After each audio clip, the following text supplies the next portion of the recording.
Nagsagawa ng isang summit ang Department of Environment and Natural Resources o DENR para tugunan ang lumalalang hamon ng climate change at mga kalamidad sa bansa.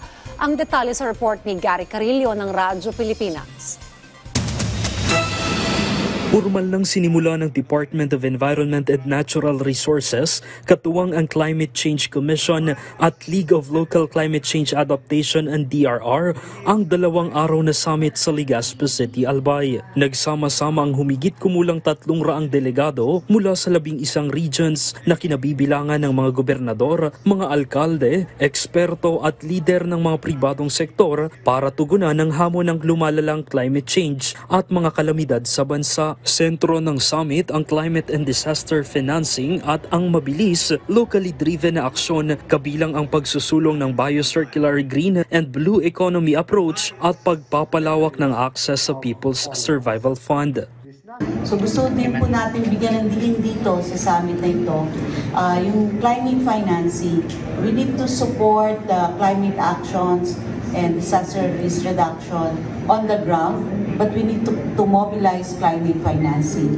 So gusto po nating makita, how do we mobilize that investment?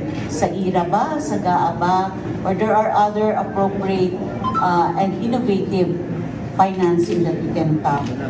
Ang pinakakritikal na bahagi ng summit na ito ay ang pagbuo ng mga draft policy inputs, isang mahalagang buod ng rekomendasyon na irerekomenda mismo kay Pangulong Ferdinand R. Marcos Jr. at sa Kongreso para gabayan ang bansa sa mas patatag na climate change adaptation and mitigation policies sa ilalim ng bagong Pilipinas Governance Framework.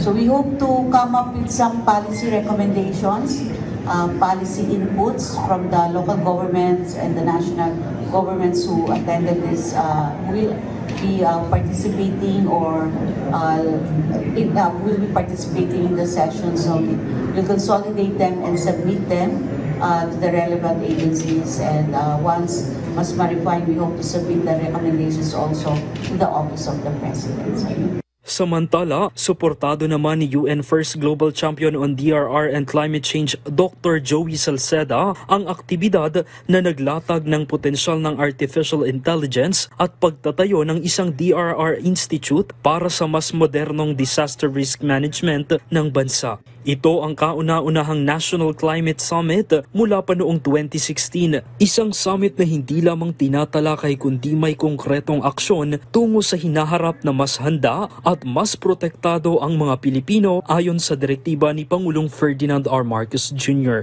Mula sa Albay, para sa Integrated State Media, Gary Carillo ng Radyo Pilipinas, Radyo Publiko.